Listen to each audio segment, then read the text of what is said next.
Victor ফ্র্যাঙ্কেলের man's search for meaning নিয়ে ঘাঁটতে গিয়ে একটা অদ্ভুত ব্যাপার খেয়াল করছিলাম। হ্যাঁ, চারপাশের সবকিছু যখন কেড়ে নেওয়া হয় সেই অবস্থার কথা বলছেন তো? একদম। পরিবার, পেশা, আত্মসম্মান, এমনকি গায়ের জীর্ণ পোশাকটুকু পর্যন্ত যখন আর নিজের থাকে না, তখন একজন মানুষের মনের ভেতরে আসলে কি অবশিষ্ট থাকে? ঠিক তাই। চারিদিকে কেবল কাঁটাতার, গ্যাস চেম্বার আর মৃত্যুর একটা হিমশীতল অপেক্ষা। এমন একটা চূড়ান্ত হতাশাজনক জায়গা থেকেও কি জীবনের কোনো অর্থ খুঁজে পাওয়া সম্ভব? খুব গভীর একটা প্রশ্ন। আজকের এই গভীর বিশ্লেষণে আমরা ইউটিউব চ্যানেল অডি ফিলের থেকে নেওয়া এই বিখ্যাত বইটির একটা অডিও বুক ট্রান্সক্রিপ্ট ধরে ঠিক এই প্রশ্নটিরই উত্তর খোঁজার চেষ্টা করব। চমৎকার। আর আমাদের এই আলোচনাটি কেবল একটা বইয়ের সারমর্ম নয়, এটি মানব মনের এমন এক অদম্য শক্তির গল্প যা চরম অন্ধকারের মাঝেও পথ দেখায়। এবং এই অদম্য শক্তির গল্পটি আমাদের বর্তমান সময়ের প্রেক্ষাপটে ভীষণভাবে প্রাসঙ্গিক। সেটা কিভাবে? কারণ আমাদের জীবনেও এমন কিছু পর্যায়ে আসে যখন চারপাশের চাপগুলো পাহাড়ের মতো মনে হয়। হ্যাঁ, তা তো বটেই। বিশেষ করে যারা দীর্ঘমেয়াদী কোনো লক্ষ্য নিয়ে লড়াই করছেন, যেমন ধরুন বিশ্ববিদ্যালয়ের ভর্তি পরীক্ষা, জিএসটি বা কোনো কঠিন প্রতিযোগিতামূলক পরীক্ষার প্রস্তুতি। তাদের প্রতিদিনের জীবন তো রীতিমতো এক তীব্র মানসিক যুদ্ধের মধ্য দিয়ে যায়। এক্স্যাক্টলি। দিনের পর দিন একই রুটিন, রাত জেগে পড়ার ক্লান্তি আর ভবিষ্যতের তীব্র একটা অনিশ্চয়তা। ফ্রাঙ্কেলের কনসেন্ট্রেশন ক্যাম্পের সেই ভয়াবহ অভিজ্ঞতার তুলনায় আধুনিক জীবনের এই লড়াইগুলো দৃশ্যত ভিন্ন হলেও মনস্তাত্ত্বিক শূন্যতা বা মানসিক চাপের মূল জায়গাটা কিন্তু বেশ কাছাকাছি। একদম ঠিক বলেছেন। ট্রান্সক্রিপ্টটি আমাদের শেখায় যে পরিস্থিতি যতই দমবন্ধ করা হোক না কেন, মানুষের টিকে থাকার সবচেয়ে বড় অস্ত্রটি বাইরের কোনো পরিবেশ নয়, বরং তার ভেতরের দৃষ্টিভঙ্গি। ঠিক। আর ঠিক এই দৃষ্টিভঙ্গির জায়গাটিতেই বইটির ঐতিহাসিক প্রেক্ষাপট আমাদের রীতিমতো শিউরে দেয়। দ্বিতীয় বিশ্বযুদ্ধের সময় নাৎসি কনসেন্ট্রেশন ক্যাম্পগুলোতে বন্দীদের সাথে যা হতো তা তো মানব ইতিহাসের অন্যতম কলঙ্কজনক অধ্যায়। ফ্র্যাঙ্কল নিজে ছিলেন আউশোভিটস এবং দাচাউয়ের মতো কুখ্যাত ক্যাম্পের বন্দী। ট্রান্সক্রিপ্টে পড়ার সময় একটা দৃশ্য চোখের সামনে ভাসছিল। ট্রেন থেকে নামার পর বন্দীদের সবকিছু কেড়ে নেওয়া হচ্ছে। এমনকি ফ্র্যাঙ্কেলের নিজের সারা জীবনের গবেষণার পাণ্ডুলিপিটাও। হ্যাঁ, যেটা তিনি কোটের পকেটে লুকিয়ে রেখেছিলেন সেটাও ডাস্টবিনে ছুঁড়ে ফেলা হলো, মাথা ন্যাড়া করে দেওয়া হলো। পরিচয় মুছে দিয়ে তাদের হাতে কেবল একটি নম্বর খোদাই করে দেওয়া হলো। ভাবা যায় মানুষের এই সম্পূর্ণ নগ্ন এবং অসহায় অবস্থার মনস্তাত্ত্বিক প্রভাব বোঝাতে গিয়ে তিনি ট্রান্সক্রিপ্টে একটা দারুণ বিশ্লেষণ দিয়েছেন। সাইকোপ্যাথোলজি অফ দ্য মেসেজ বা গণমানুষের মনস্তাত্ত্বিক অসুস্থতা। ঠিক, তিনি বন্দীদের মানসিক অবস্থার কয়েকটা ধাপের কথা বলেছেন। ওই ধাপগুলোর বিশ্লেষণ কিন্তু মনস্তত্ত্বের জগতে রীতিমতো যুগান্তকারী। ফ্র্যাঙ্কেল কেবল একজন ভুক্তভোগী হিসাবে নয়, বরং একজন বিজ্ঞানীর নির্লিপ্ত চোখ দিয়ে পরিস্থিতি পর্যবেক্ষণ করছিলেন। একদম। তিনি দেখলেন একজন বন্দী যখন প্রথম ক্যাম্পে প্রবেশ করে তখন তার প্রাথমিক প্রতিক্রিয়া হয় শক বা চরম ধাক্কা। প্রথম ধাক্কাটা। আর এই শকের সাথে একটা অদ্ভুত বিভ্রম কাজ করে, যাকে তিনি বলেছেন ডিলিউশন অফ রিপ্রিভ। শেষ মুহূর্ত পর্যন্ত মানুষের মন বিশ্বাস করতে চায় যে হয়তো পরিস্থিতি এতটাও খারাপ হবে না। হ্যাঁ, হয়তো অলৌকিকভাবে কেউ তাকে বাঁচিয়ে নেবে। কিন্তু কিছুদিন পর যখন সেই বিভ্রম ভেঙে যায় আর মৃত্যু যখন প্রাত্যহিক রুটিনে পরিণত হয়, তখন শুরু হয় দ্বিতীয় ধাপ, অ্যাপ্যাথি বা সম্পূর্ণ অনুভূতিহীনতা। এক্স্যাক্টলি। এই অ্যাপ্যাথির জায়গাটা বেশ ভয়ঙ্কর। ফ্র্যাঙ্কেল ট্রান্সক্রিপ্টে উল্লেখ করেছেন কনসেন্ট্রেশন ক্যাম্পের কনকনে ঠান্ডায় আধপেটা খেয়ে টাইফাসে আক্রান্ত হয়ে প্রতিদিন চোখের সামনে মানুষের মৃত্যু দেখতে দেখতে বন্দীদের মন পাথরের মতো শক্ত হয়ে যেত। ধরুন একজন মুমূর্ষ বন্দী যখন তার চোখের সামনে মারা যাচ্ছে, তখন অন্য বন্দীরা কিন্তু কোনো দুঃখ প্রকাশ করছে না, বরং তাদের মাথায় ঘুরছে মৃত মানুষটির পায়ের জুতোটা কার মাপের হবে, বা তার জমানো এক টুকরো রুটি কে পাবে। বাইরে থেকে দেখলে একে চূড়ান্ত অমানবিক মনে হতে পারে। অমানবিক মনে হলেও মনস্তত্ত্বের ভাষায় এটি আসলে মনের একটি অত্যন্ত শক্তিশালী ডিফেন্স মেকানিজম বা প্রতিরোধাত্মক ব্যবস্থা। নিজেকে বাঁচানোর একটা উপায়। ঠিক তাই। মানুষের মন লাগাতার এত তীব্র কষ্ট এবং আবেগ ধারণ করতে পারে না, তাই নিজেকে টিকিয়ে রাখার স্বার্থেই মন তার সমস্ত অনুভূতিকে অবশ করে ফেলে। ব্যাপারটা যদি আমরা বর্তমান সময়ের কঠিন বাস্তবতার সাথে মিলিয়ে দেখি, দীর্ঘমেয়াদী কোনো সংগ্রামের ক্ষেত্রেও তো এমন অনুভূতিহীনতা কাজ করতে দেখা যায়। দারুণ একটা পয়েন্ট ধরেছেন। একজন শিক্ষার্থী যখন মাসের পর মাস সমাজ, পরিবার এবং বিনোদন থেকে বিচ্ছিন্ন হয়ে থাকে, কেবল একটা ধর্তি পরীক্ষার জন্য বইয়ের ভেতর মুখ গুজে পড়ে থাকে, তখন এক পর্যায়ে তার ভেতরেও এক ধরনের বার্নআউট বা মানসিক অবসতা চলে আসে। তার পাশের কোনো আনন্দ, উৎসব বা এমনকি ছোটখাটো দুঃখও তাকে আর স্পর্শ করতে পারে না। তার মন তখন কেবল টিকে থাকার এবং একটি নির্দিষ্ট লক্ষ্য পার হওয়ার লড়াইয়ে অবশ হয়ে যায়। ফ্র্যাঙ্কেলের বিশ্লেষণ আমাদের বুঝতে সাহায্য করে যে এই অনুভূতিহীনতা কোনো দুর্বলতা নয়, বরং চরম চাপের মুখে মানুষের মনের বেঁচে থাকার কৌশল। আর ঠিক এই বেঁচে থাকার কৌশল থেকেই জন্ম নেয় ফ্র্যাঙ্কেলের সবচেয়ে বড় আবিষ্কার। লোগোথেরাপি। হ্যাঁ, লোগোথেরাপি। সাইকোলজির ইতিহাসে আমরা মূলত সিগমুন্ড ফ্রয়েড এবং অ্যালফ্রেড অ্যাডলারের তত্ত্বের কথা বেশি শুনি। যেখানে ফ্রয়েড বিশ্বাস করতেন মানুষের জীবনের মূল চালিকা শক্তি হল উইল টু প্লেজার বা অবদমিত কামনার তৃপ্তি। অন্যদিকে অ্যাডলার বলতেন উইল টু পাওয়ার বা ক্ষমতার আকাঙ্ক্ষার কথা।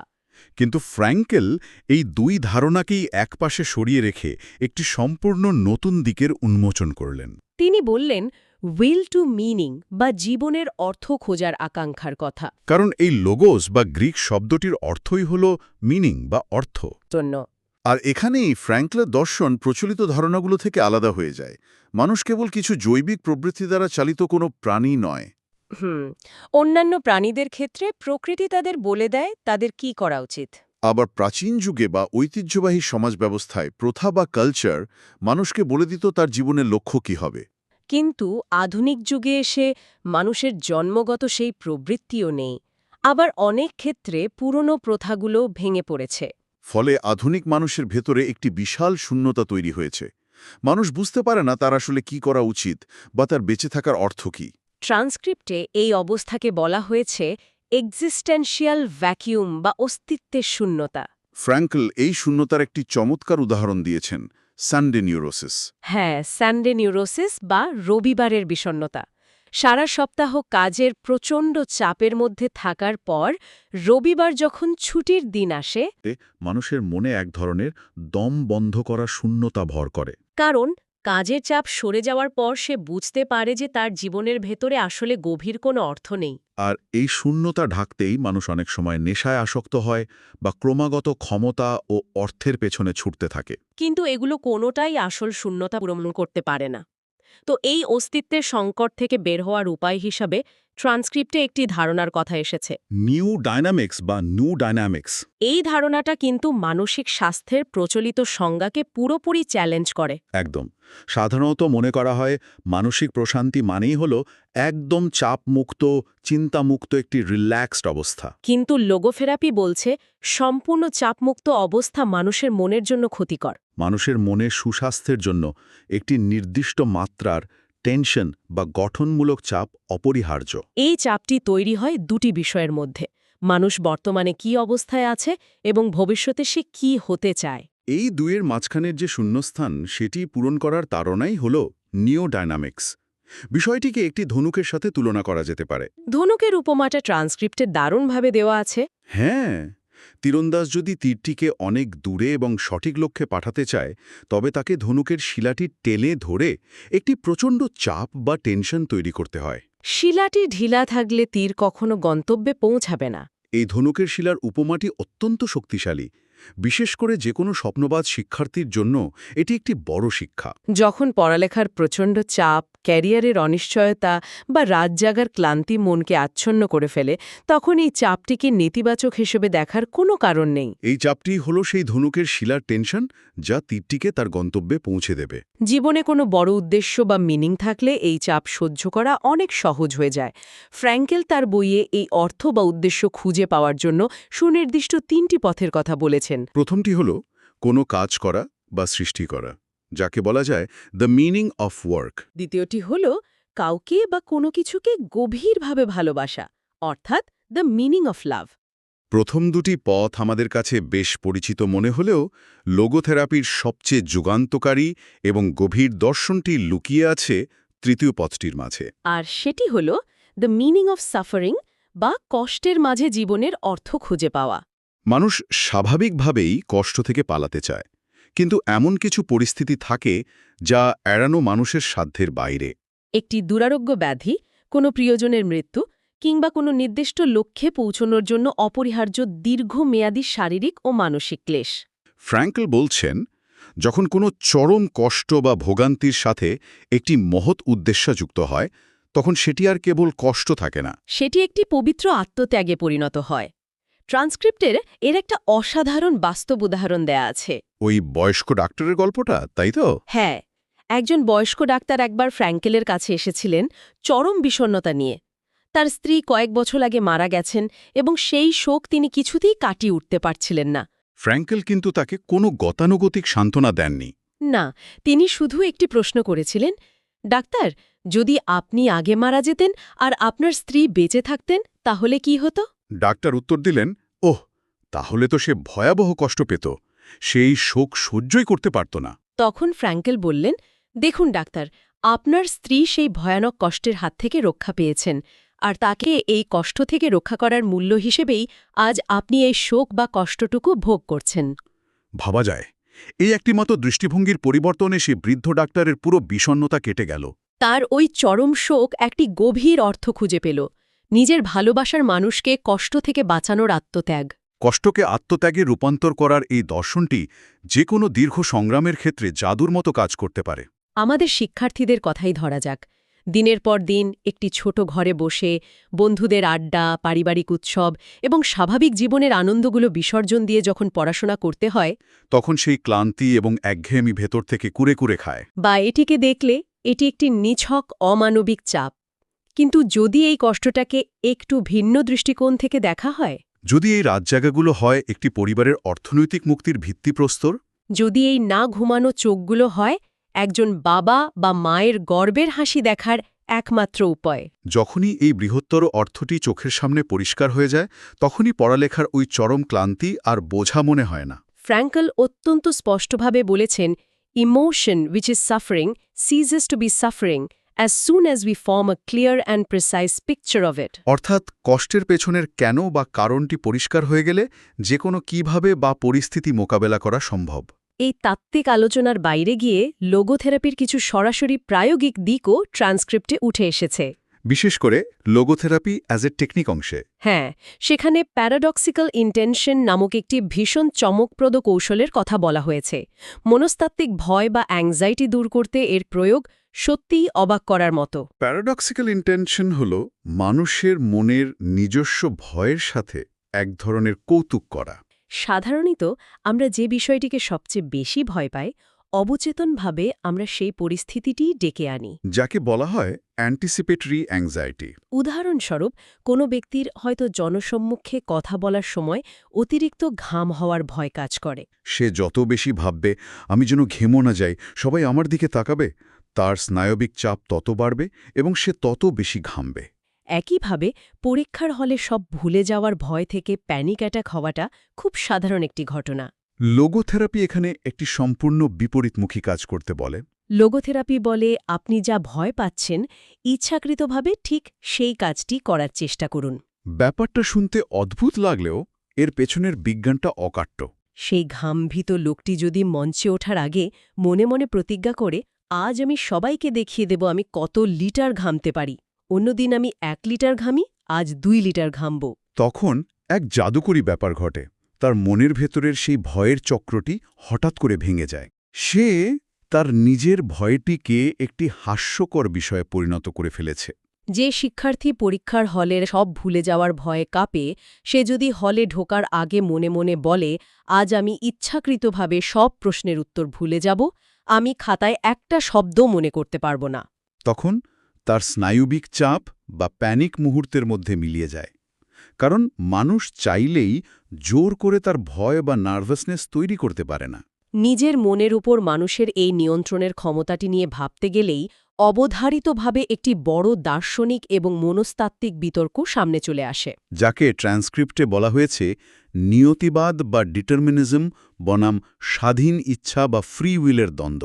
বহু বছর ধরে একদল বিজ্ঞানী এবং দার্শনিক মনে করতেন যে মানুষ হল তার পরিস্থিতি, জিনগত বৈশিষ্ট্য এবং পরিবেশের দাস। একজন মানুষকে যদি তার চারপাশের পরিবেশ একটি নির্দিষ্ট ছাঁচে ফেলে দেয় তবে তার পক্ষে এর বাইরে গিয়ে আচরণ করা সম্ভব নয়। কিন্তু ফ্র্যাঙ্কল, যিনি মানব ইতিহাসের সবচেয়ে বীভৎস পরিবেশ নিজের চোখে দেখেছেন, তিনি এই নিয়তিবাদকে সম্পূর্ণ অস্বীকার করেছেন। কনসেন্ট্রেশন ক্যাম্পের সেই হাড়হিম করা পরিবেশে ফ্র্যাঙ্কল এমন কিছু ঘটনা দেখেছেন যা যে কোনো ডিটারমিনিজমের তত্ত্বকে ভুল প্রমাণ করে দেয়। তিনি দেখেছেন একই ক্যাম্পে, একই অমানবিক পরিবেশে কিছু মানুষ হয়ে উঠছিল হিংস্র পশুর মতো, যারা নিজেদের প্রাণ বাঁচাতে অন্য বন্দীদের খাবার চুরি করত বা প্রহরীদের সাথে হাত মেলাত। আবার ঠিক একই পরিবেশে কিছু মানুষ ছিলেন যারা এক ব্যারাক থেকে অন্য ব্যারাকে ঘুরে ঘুরে অসুস্থ বন্দীদের সান্ত্বনা দিতেন। নিজেদের জমানো রুটির শেষ টুকরোটিও অন্য একজন ক্ষুধার্ত মানুষকে খাইয়ে দিতেন। পরিবেশ এক, কষ্ট এক, মৃত্যু ভয় এক, অথচ তাদের প্রতিক্রিয়া সম্পূর্ণ বিপরীত। ফ্র্যাঙ্কল এই পর্যবেক্ষণ থেকেই তার বিখ্যাত উপসংহারটি টানেন। একজন মানুষের কাছ থেকে তার সবকিছু কেড়ে নেওয়া সম্ভব, কেবল একটি জিনিস ছাড়া। আর তা হল যে কোনো পরিস্থিতিতে তার নিজস্ব দৃষ্টিভঙ্গি বা প্রতিক্রিয়া বেছে নেওয়ার চূড়ান্ত স্বাধীনতা। উদ্ভূত পরিস্থিতি এবং তার প্রতি আমাদের প্রতিক্রিয়ার মাঝখানে সবসময় একটি ছোট্ট শূন্যস্থান থাকে। আর ওই শূন্যস্থানের মধ্যেই লুকিয়ে থাকে মানুষের চূড়ান্ত স্বাধীনতা। তবে এই স্বাধীনতার ধারণার সাথে ফ্র্যাঙ্কেল অত্যন্ত সচেতনভাবে আরেকটি অবিচ্ছেদ্য শর্ত জুড়ে দিয়েছিলেন। সেটি হল দায়িত্ববোধ। ট্রান্সক্রিপ্টে একটি অত্যন্ত শক্তিশালী প্রস্তাবনার কথা উল্লেখ করা হয়েছে। ফ্র্যাঙ্কেল বলেছিলেন, আমেরিকার পূর্ব উপকূলে যেমন একটি স্ট্যাচু অফ লিবার্টি বা স্বাধীনতার মূর্তি মাথা উঁচু করে দাঁড়িয়ে আছে, তেমনি পশ্চিম উপকূলে একটি স্ট্যাচু অফ রেসপন্সিবিলিটি বা দায়িত্ববোধের মূর্তি নির্মাণ করা উচিত। কারণ স্বাধীনতা যখন একা চলতে শুরু করে তখন তা খুব সহজেই স্বেচ্ছাচারিতায় রূপ নিতে পারে। এই উপমাটি আক্ষরিক অর্থে আমাদের চিন্তার জগৎকে নাড়া দেয়। মানুষের স্বাধীনতা মানে এই নয় যে সে যা খুশি তাই করবে, বরং সে স্বাধীন এই অর্থে যে নিজের জীবনের একটি গঠনমূলক অর্থ খুঁজে বের করার দায়িত্ব একান্তই তার। চারপাশের পরিস্থিতি খারাপ, সমাজ ব্যবস্থা প্রতিকূল বা পরীক্ষার প্রশ্ন কঠিন, এই অজুহাতগুলো দিয়ে কেউ নিজেকে পরিস্থিতির শিকার হিসেবে দাবি করতে পারে না। পরিস্থিতি মোকাবেলার জন্য সঠিক মানসিকতাটি বেছে নেওয়ার দায়িত্ব পুরোটাই নিজের কাঁধে নিতে হয়। এই দায়িত্ববোধ এবং মানসিক দৃঢ়তার চূড়ান্ত রূপ আমরা দেখতে পাই বইটির পোস্টস্ক্রিপ্ট 1984 অধ্যায়ে, যেখানে Frankl the case for a tragic optimism ধারণাটির অবতারণা করেছেন। ট্র্যাজিক অপটিমিজম হল মানব মনের এক অনন্য উচ্চতা। জীবন কখনোই মসৃণ নয়, এখানে দুঃখ, কষ্ট, মৃত্যু এবং হারানো অনিবার্য। ফ্র্যাঙ্কল মানুষের জীবনের তিনটি মূল নেতিবাচক দিকের কথা বলেছেন, যাকে তিনি নাম দিয়েছেন ট্র্যাজিক ট্রায়াড। এগুলো হল ব্যথা বা কষ্ট, অপরাধবোধ এবং মৃত্যু। সাধারণ দৃষ্টিতে এগুলো মানুষের জীবনকে ধ্বংস করার জন্য যথেষ্ট, কিন্তু ট্র্যাজিক অপটিমিজম আমাদের শেখায় কিভাবে এই চরম নেতিবাচক অবস্থাকেও একটি গঠনমূলক শক্তিতে রূপান্তর করা যায়।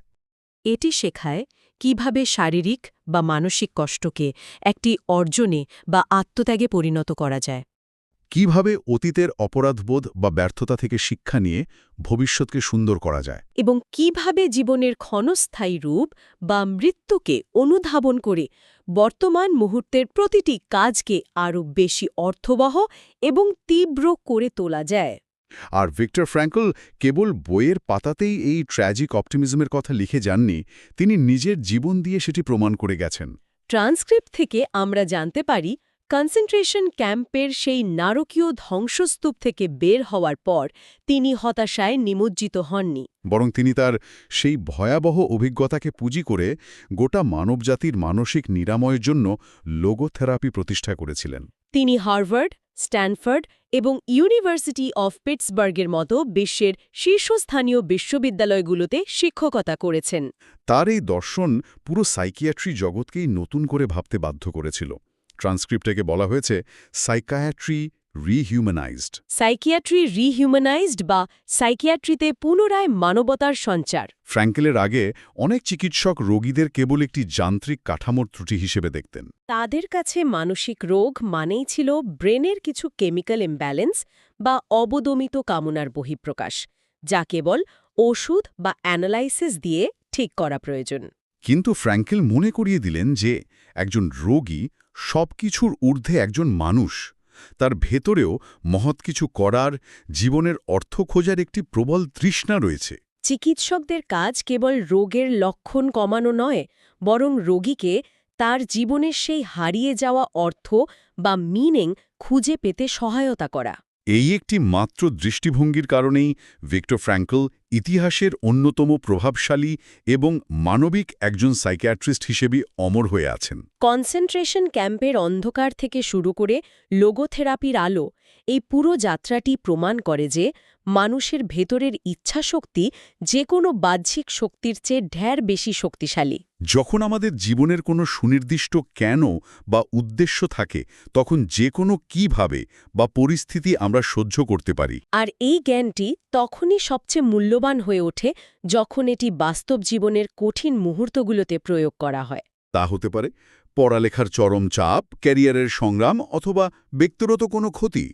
তবে আজকের এই গভীর আলোচনার শেষ প্রান্তে এসে একটা ভিন্ন প্রশ্ন ভাবিয়ে তুলছে। সেটা কি? ফ্র্যাঙ্কল তো দেখিয়ে গেছেন কিভাবে চরম কষ্ট এবং ট্র্যাজেডির মাঝেও মানুষ জীবনের অর্থ খুঁজে পায়। কিন্তু বর্তমান আধুনিক বিশ্ব ক্রমাগত এমন একটি সমাজ ব্যবস্থার দিকে এগোচ্ছে যেখানে জীবনের মূল লক্ষ্যই হয়ে দাঁড়িয়েছে সব ধরনের শারীরিক বা মানসিক কষ্ট থেকে দূরে থাকা। মানে নিছক স্বাচ্ছন্দ্য বা কমফর্ট নিশ্চিত করা। হ্যাঁ, তাহলে কি এই নিরবিচ্ছিন্ন স্বাচ্ছন্দ্যের খোঁজ আমাদের অজান্তেই সেই ভয়ঙ্কর অস্তিত্বের শূন্যতার দিকে ঠেলে দিচ্ছে? কষ্টহীন, বাধাহীন একটি জীবনে কি আদৌ গভীর কোনো অর্থ খুঁজে পাওয়া সম্ভব, নাকি চূড়ান্ত স্বাচ্ছন্দ্যই হল আধুনিক সভ্যতার সবচেয়ে বড় ট্র্যাজেডি? এই প্রশ্নটি হয়তো সামনের দিনগুলোতে মানব মনস্তত্ত্বের সবচেয়ে বড় ধাঁধা হয়ে দাঁড়াবে।